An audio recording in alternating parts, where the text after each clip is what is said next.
Assalamualaikum warahmatullahi wabarakatuh. Kami dari kelompok 7 yang pada hari ini akan mempresentasikan mata kuliah ekonomi industri, yaitu strategi diskriminasi harga. Perkenalkan anggota dari kelompok kami, yaitu Nadifa Cindy Rahmadani, Latifan Kulwa Surur, Risa Ayu Agustin, dan Dani Agus Setiawan. Pada pertemuan kali ini kita akan membahas tentang strategi diskriminasi harga. Materi yang pertama yaitu pendahuluan, yang kedua diskriminasi harga derajat pertama dan kedua, yang ketiga diskriminasi harga derajat ketiga, dan yang keempat diskriminasi harga dan pasar internasional. Pendahuluan, setiap perusahaan yang berada di dalam pasar pada dasarnya bertujuan mencari keuntungan yang sebesar-besarnya. Keuntungan merupakan alat atau mesin untuk kontinuitas usaha dan pertumbuhan bagi suatu perusahaan melalui keuntungan yang diterima oleh perusahaan tersebut. Maka akan terjadi proses akumulasi modal. Selanjutnya, dengan adanya akumulasi ini, pada akhirnya produsen dapat melakukan ekspansi usaha dengan lebih cepat dan mudah. Namun demikian, di dalam pasar produsen industri dihadapkan dengan adanya ancaman-ancaman dari persaingan pasar dan larangan pemerintah.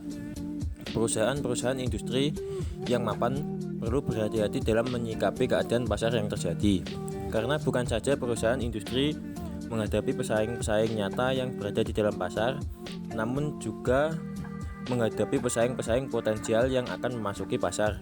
Di samping itu, jika perusahaan menetapkan harga jual output yang tinggi, maka konsumen akan merasa dirugikan.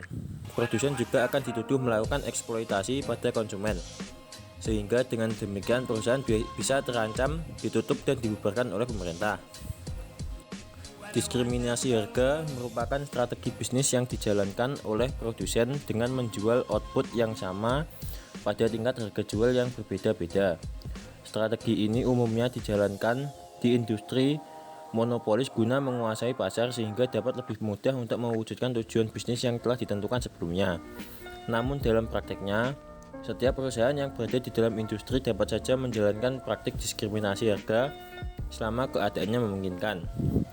Strategi diskriminasi harga menurut analisis ekonomi klasik dapat dibedakan dengan 3 cara. Pertama, strategi diskriminasi harga derajat pertama atau first degree price discrimination. Kedua, strategi diskriminasi harga derajat kedua atau second degree price discrimination. Dan yang terakhir, strategi diskriminasi harga derajat ketiga atau third degree price discrimination. Pada bab kedua ini membahas mengenai diskriminasi harga derajat pertama dan kedua. Jika ditanya mengenai diskriminasi harga derajat pertama dan kedua, yang dipertanyakan yang terlebih dahulu yaitu bagaimana sih industri monopolis itu sendiri? Nah, industri monopolis pada dasarnya dapat menjalankan strategi harga jual yang bersifat tunggal, yaitu menjual outputnya dengan harga jual yang lebih tinggi. Melalui tindakan ini juga monopolis dapat memperoleh keuntungan perkesatuan output yang lebih besar sehingga dapat meraih keuntungan yang lebih besar. Yang selanjutnya, jika ditanya mengenai beberapa kemungkinan bila menjual output pada tingkat harga yang lebih tinggi, yaitu dapat dijelaskan sebagai berikut. Maksudnya adalah monopolis akan menghadapi beberapa kemungkinan berikut bila menjual output pada tingkat harga yang lebih tinggi.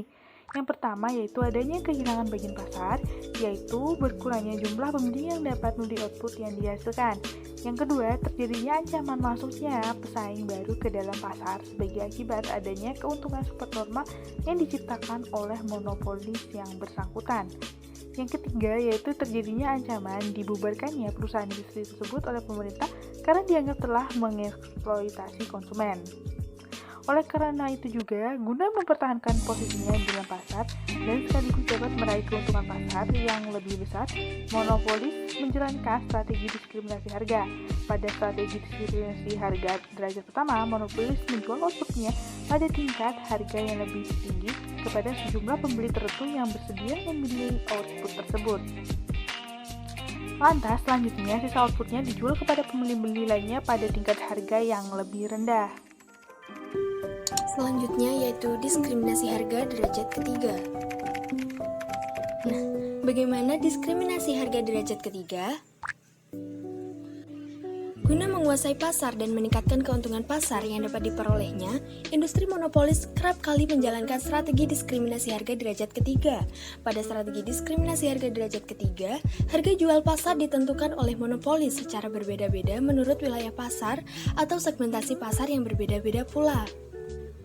Monopolis ternyata memperoleh keuntungan yang lebih sedikit bila menjual output dengan harga jual tunggal. Sebaliknya, bila monopolis menerapkan strategi diskriminasi harga, maka jumlah output yang terjual di pasaran meningkat. Penerapan strategi diskriminasi harga derajat ketiga telah menyebabkan keuntungan produsen bertambah. Luas pasar bertambah dari output sebanyak QM plus QMT, namun setelah diterapkan strategi diskriminasi harga derajat ketiga, jumlah output pasar monopolis menjadi QD plus QDT. Dengan demikian, jumlah keuntungan monopolis juga turut mengalami peningkatan. Banyak keuntungan-keuntungan ekonomi yang dapat diperoleh oleh industri monopolis bila mengaplikasikan strategi harga jual diskriminatif di dalam kegiatan bisnis sehari-hari. Jika strategi diskriminasi harga digunakan oleh monopolis untuk menguasai pasar, dapat meningkatkan keuntungan pasar. Monopolis juga dapat terhindar dari tuduhan pemerintahan telat mengeksploitasi konsumen. Pada strategi harga jual bersifat tunggal, harga jual yang berlaku terlihat menjadi tinggi sehingga tidak semua konsumen yang berada di dalam pasar mampu membeli barang yang dijual oleh produsen guna memenuhi kebutuhan konsumsi mereka. Begitu juga aplikasi strategi harga jual diskriminatif derajat ketiga. Melalui strategi ini, pihak konsumen yang berada pada lapisan bawah dapat memenuhi kebutuhan-kebutuhan hidup mereka. Monopolis membebankan harga jual yang lebih tinggi di wilayah pasar yang memiliki daya beli yang relatif tinggi. Penerapan harga jual yang bervariasi akan semakin memperkuat posisi monopolis di dalam pasar sehingga dapat terus meraih keuntungan supernormal. Penggunaan strategi diskriminasi harga dalam dunia bisnis memiliki manfaat ganda bagi produsen, karena juga memberikan keunggulan kompetitif ekstra bagi perusahaan industri yang mapan dalam menguasai pasar. Harga diskriminatif bagi pasar komoditas produsen semakin bertambah luas, dapat menjangkau segmen-segmen pasar yang memiliki daya beli yang berbeda-beda.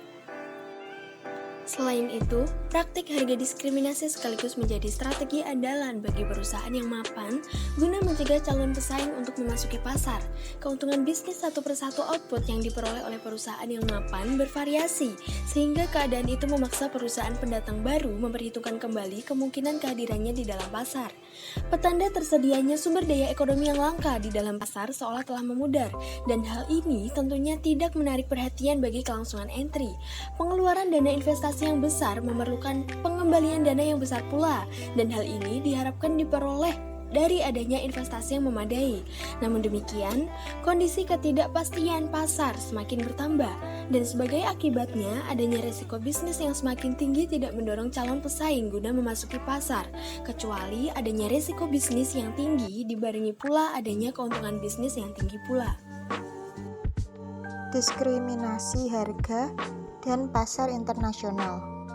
Praktik-praktik harga jual diskriminatif sebenarnya tidak hanya terjadi di sekitar pasaran output di dalam negeri saja, melainkan penggunaan strategi diskriminasi harga ini sudah merambah ke pasaran luar negeri. Politik dumping. Yang dimaksud dengan politik dumping adalah menjual output di pasaran dalam negeri dengan harga jual yang mahal, sementara itu di pasaran luar negeri dijual dengan harga yang murah tanpa adanya hubungan dengan biaya produksi dan distribusi. Taktik ini merupakan praktik strategi diskriminasi harga pada dunia bisnis yang melintasi batas pasar global. Terima kasih. Wassalamualaikum warahmatullahi wabarakatuh.